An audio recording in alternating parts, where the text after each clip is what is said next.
Hi there mga kapatid, it's another day again and it's a new topic. Welcome to my channel. But before that, kung bago ka pa lang sa channel ko, please don't forget to subscribe and hit the notification bell para sa latest update, and paki-like and share mo na rin.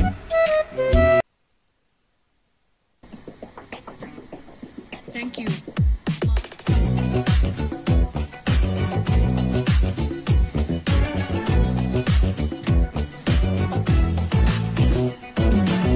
Sa panahon ngayon, medyang bias, nakakasawa. Mga fake news, naglilipan at maninira. Mabuti na lang meron pang tumatayo para sa mamamayang Pilipino. At ipapakilala mo ang Sunshine Media Network International. Serbisyong para sa Pilipinas kung mahal.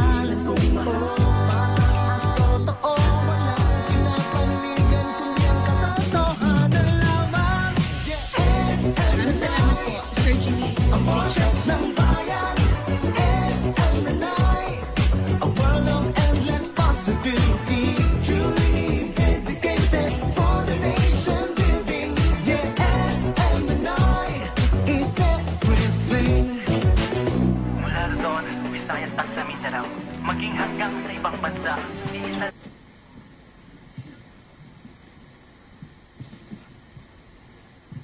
magandang umaga po.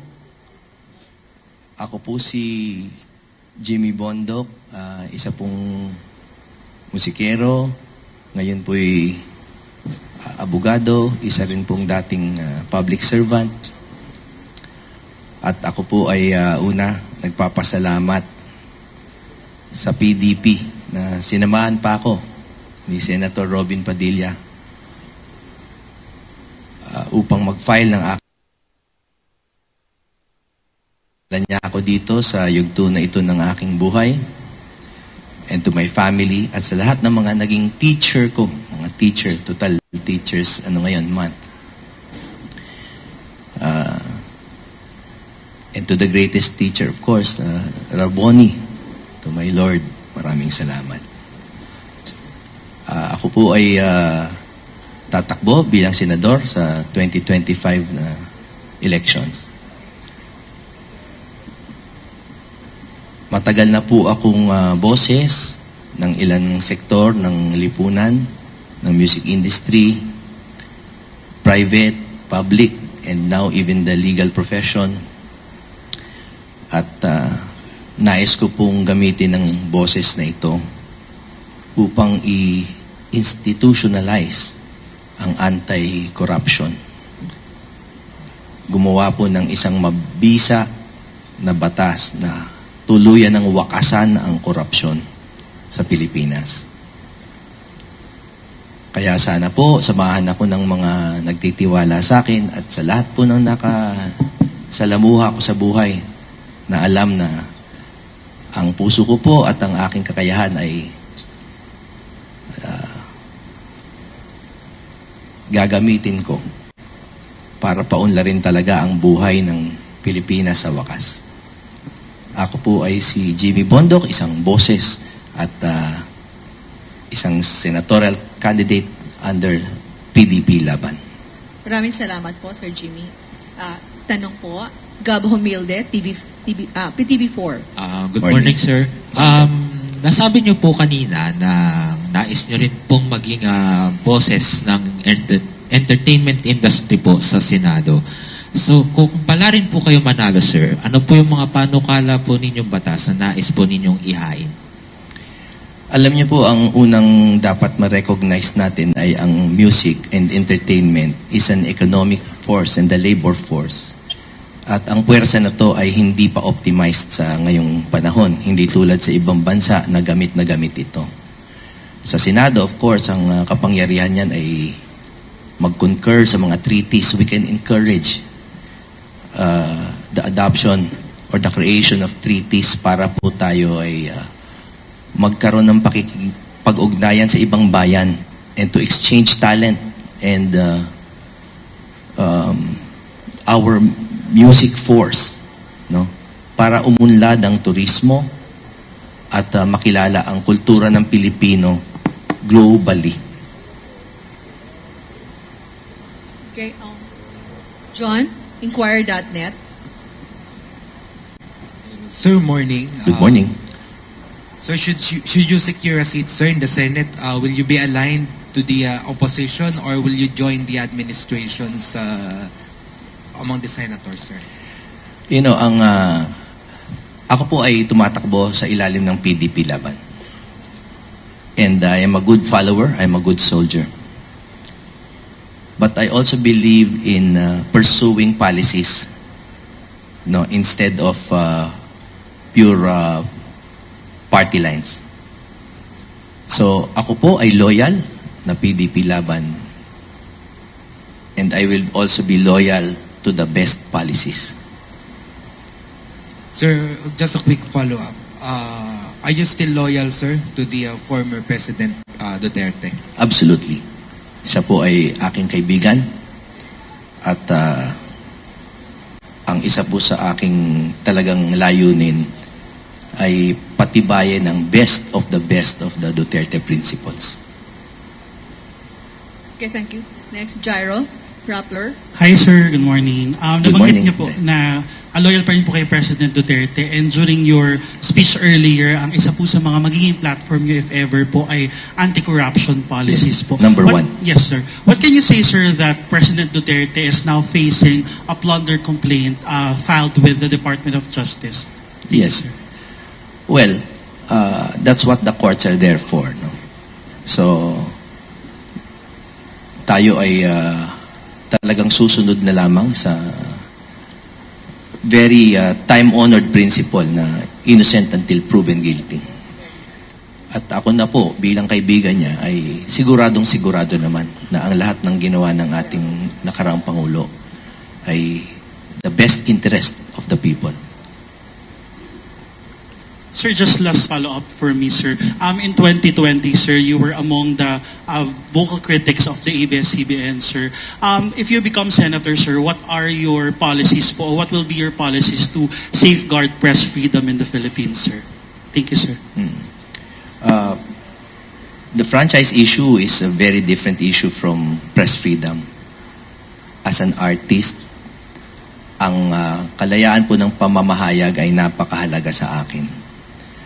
At para sa akin din po, natutuwa akong makarinig ng balita na lahat ng mga, or halos lahat ng mga naapektuhan ng trabaho dati dun sa kaganapan na yon ay may mga trabaho na, and I think the network is doing well.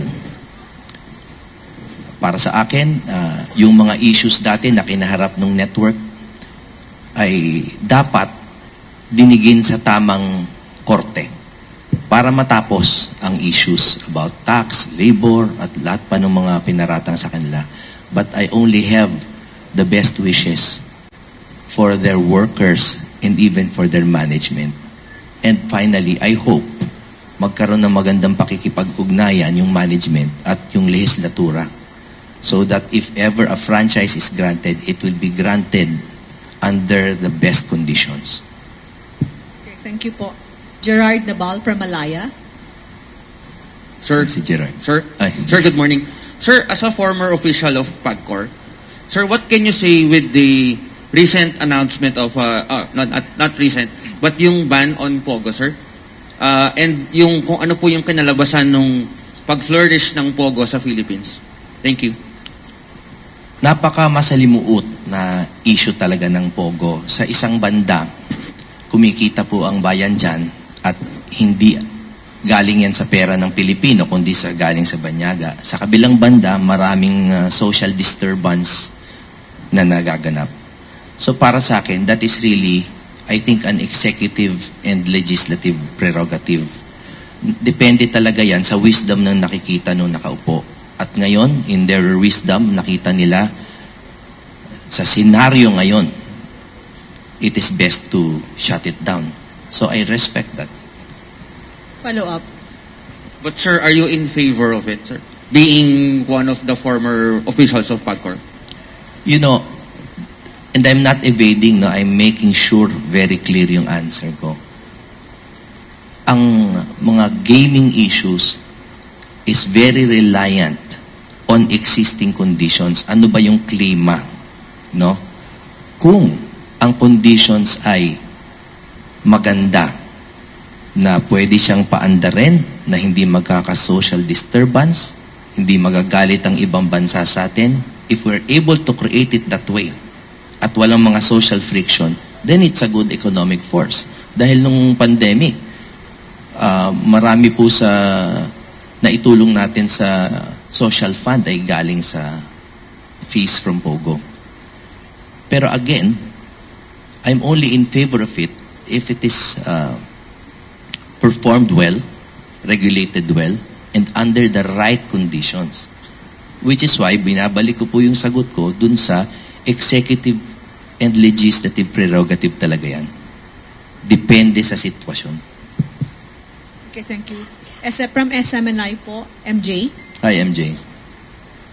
Morning, sir. Attorney, good morning. Good Sir, morning. what is your stand on weaponizing Senate investigations or Senate probes that sometimes, in the name of native legislation, that sometimes, or many times, borders to court investigations? Mga kalabisan, sir, na mga pag-iimbestiga sa Senado. Alam niyo po, kung ako ay mag-identify ng 3 lamang na plataforma sa aking legislative agenda, ang isa doon ay ang ibalik ang diplomasya sa Senado. This is without criticizing the current slate batch. Dahil po, dapat talaga mag-back to basics tayo kung ano ang trabaho ng 3 sangayin ng gobyerno. If it is truly in aid of legislation, dapat gawin. Pero naniniwala po ako na kahit siguro kalahati ng dinidinig kuminsan sa 2 bahay ay nararapat na dalhin sa korte who are properly equipped. No? So I am not against investigations. Kailangan lang po piliin kung ano ang dapat talagang dinidinig na nasa mata ng buong bayan. 8 minutes is tapos na po. Okay, thank you. Maraming salamat Sir po. Jimmy. Good morning to everyone. God bless you. Sir, another photo op po.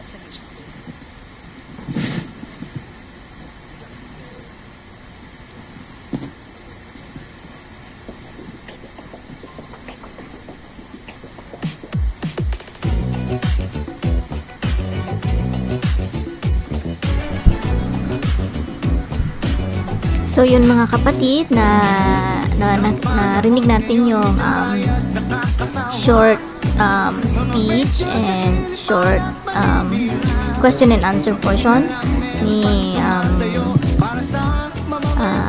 Attorney Jimmy Bondoc. So ipapause ko lang to saglit. Siguro naman by this time mamimili na talaga tayo kung sino talaga yung iuupo natin sa Senate.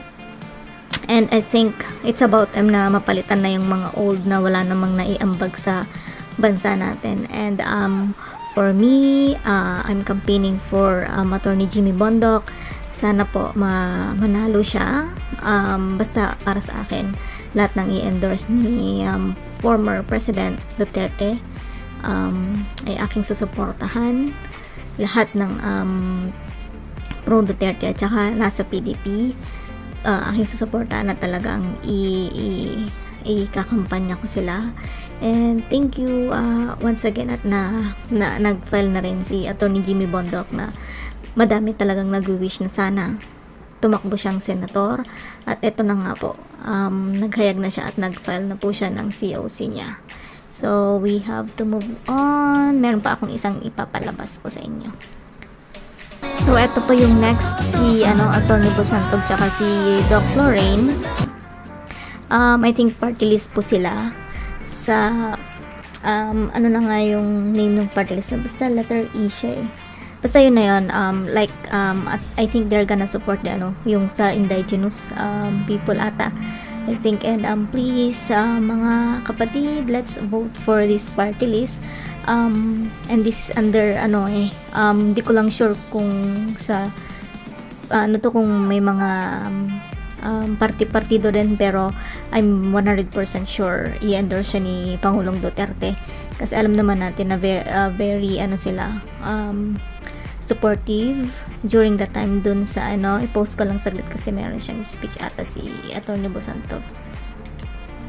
So, sila yung lumaban for KOJC and SMNI, I believe. So, ito lang po tayo mga kababayan, kung talagang Duterte po talaga kayo, lahat po nang i-endorse ng mga Duterte, and even including SMNI, ang KOJC, alam naman natin na very close si Pastor Kibuloy, and alam naman natin na they are all in one po silang lahat. So let us support. So ito lang po yung ipapakita ko sa inyo, dalawa lang po muna for this time, kasi nung nakaraan I wasn't able to cover yung iba pa pong PDP na nag-file, but anyway, alam naman na po natin.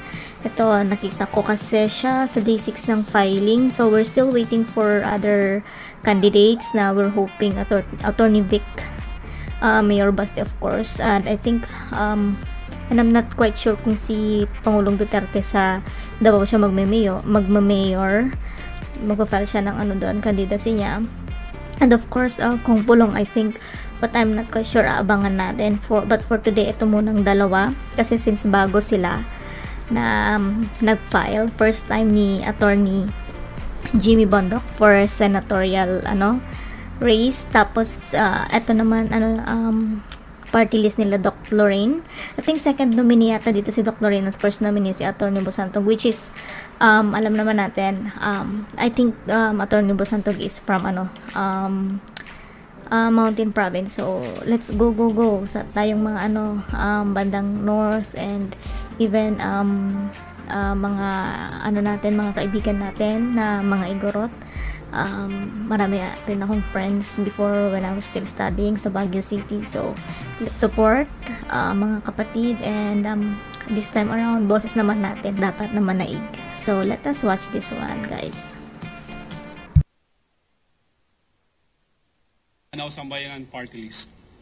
We run in order to represent the indigenous peoples of the Philippines.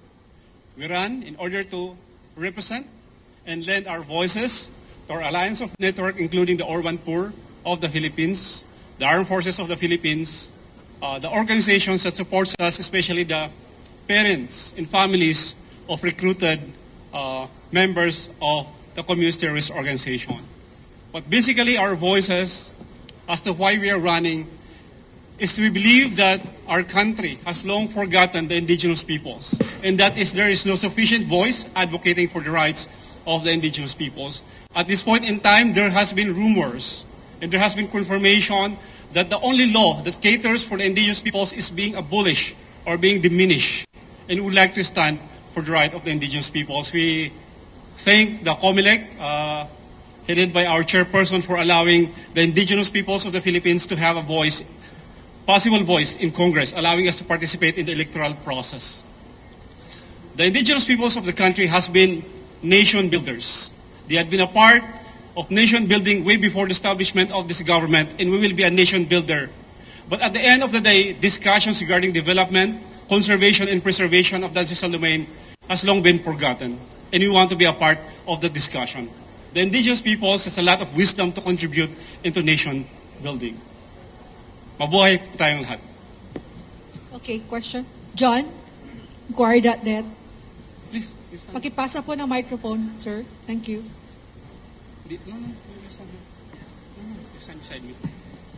Hello. Ma'am, sir, good afternoon. Ma'am, may we confirm if you're among the nominees of the party list? I'm standing in front of you. Yes, I am. Yes, I'm the second party nominee. Second party nominee po. Thank you po.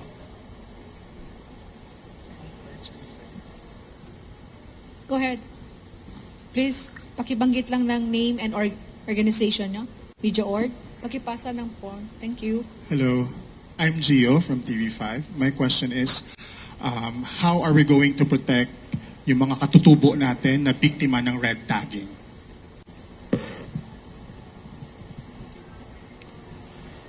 The biggest problem when it comes to the ancestral domain is peace and order. I had been, and we had been to a lot of this ancestral domain, and the number one problem is the continuous presence in the violence that is being inflicted to them by the CPP, NPA, NDF.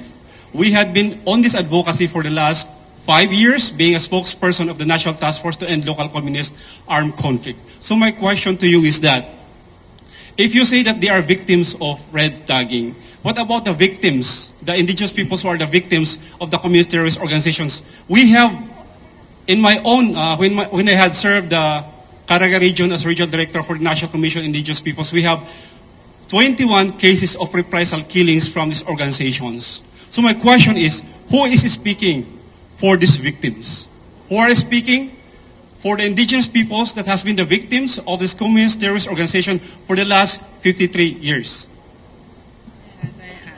To Ma'am May I Berlin. add, please? Yes, please. Something like 60 to 90% of NPAs come from the indigenous sectors.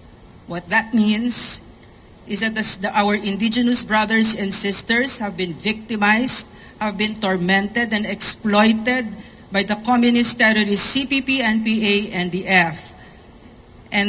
But as big as the harm that the CPP, NPA, and the F has done towards our brothers and sisters that are indigenous, the harm that a government that doesn't care for them, that is indifferent to them, is no match to the harm that the CPP has done to them. So, to answer your question, kung ano man yung ibig sabihin ng red tagging na yan, no? Wala siguro yan kumpara sa ginawa ng CPP, NPA, NDF. The most heinous crimes against our indigenous peoples were done by the CPP, NPA, NDF.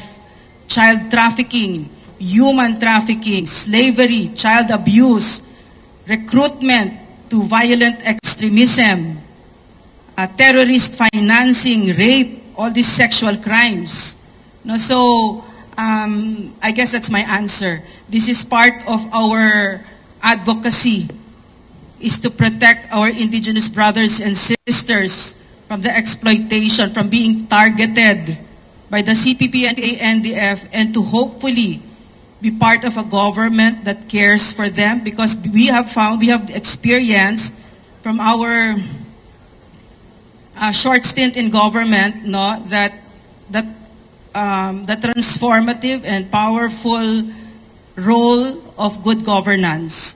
Because as it happens, no, when finally NTF LCAC came to the hinterlands, the Gidas, where the IPs were, they surrendered by tens of thousands. And this was, as a result of that, napadapa natin ang CPP, NPA, NDF for the first time in over 50 years. It's good to know that you're advocating for the rights of our indigenous peoples, but how about, I'm curious lang, how about, how do we protect those who were wrongly accused na miyembro ng mga makakaliwang grupo? How do we protect those mga katutubo natin? What do you mean wrongly accused? Can you elaborate? Who wrongly accused them? Certain groups who wrongly accused our indigenous groups participating in the leftist groups. Yes, may I please answer, no? Yes, ma'am, please. The elephant in the room is the propaganda machine of the CPP, NPA, NDF that have used terms like social activists, environmentalists, organizers to mask who they really are. Recruiters of the CPP, NPA, NDF that have targeted our indigenous brothers and sisters, and as a result of that, extreme poverty, generational poverty, massacres. No, so this has occurred. This has happened to our indigenous brothers and sisters. So, when you ask a question like that, it's not so clear what you really mean. Now, what do you mean by wrongly accused? And can you at least give an example? If you mean maybe Chad Book, is that what you mean? Chad Book? Did you mean that? Okay, so could you give an example, please? Because the CPP, NPA, NDF has a massive propaganda machine that's been in existence for over half a century. And just to elaborate, Ipanao Sambayanan is also a conglomerate of former rebels that we have. It's a part of our alliance network. And we have tens, and hundreds of testimonies coming from them as to how the CPP, NPA, NDF operates. In fact, we have one of the leaders here, and they had been giving us affidavits including under oath as to what the problem was and how it's to be solved, and who are the people behind these organizations. And I think that we can safely assume that the advocacy coming from this party list will reflect the efforts coming from the former FRs or the FRs and from the indigenous peoples in trying to attain lasting peace for our country, and especially in the ancestral domains. Jairo Rappler. Hi, ma'am. Good afternoon po. Ma'am, just to follow up from Gio's question, ma'am. Wala po bang parang disconnect, ma'am, that you are running to advocate for the rights of the indigenous people, where in fact, yung mga lumad po ay victims po ng red tagging, particularly of the NTF-LCACs, ma'am. And the Supreme Court, finally, this year, defined red tagging as a threat to life, liberty, and security, ma'am. Thank you. This organization, the Ipanao Sambayanan Parties, actually is built on the back and the strength, participation, consultation of the indigenous peoples, especially of those coming from Mindanao. And you say that they had been the primary victims of red tagging. My answer to this, they had been the primary victims of the CPP, NPA, NDF. We have documented more than 2,000 IP leaders that has been killed. In my state in Caraga, one instance alone, Dato Jomar Bucalis was ambushed. He's trying to remove Salugpungan schools in his area, in his domain. But they were ambushed by the CPP, NPA, NDF, and they were proud to announce it. Just for that single reason, trying to remove schools like that and replace it with DepEd schools. This kind of situation is what we are trying to speak of and fight for. We are speaking for, and I can safely say that, for the indigenous peoples of the country. Okay, Gerard, there is no disconnect. There is no disconnect. In fact, you cannot fight for the rights of the indigenous peoples without unmasking the CPP, NPA, NDF. And you cannot fight for our country without fighting against the CPP, NPA, NDF. There is no disconnect at all. In fact, this is one of those things, top of the list, that we need to do to finally get rid ourselves of the communist terrorists, CPP, NPA, NDF, so that our country can finally move forward and be at par with our neighbors in the ASEAN region. Okay, ma'am. 8 minutes is up. Tapos na po. Thank you very much. Thank you, ma'am. Thank you po. Last photo op po session.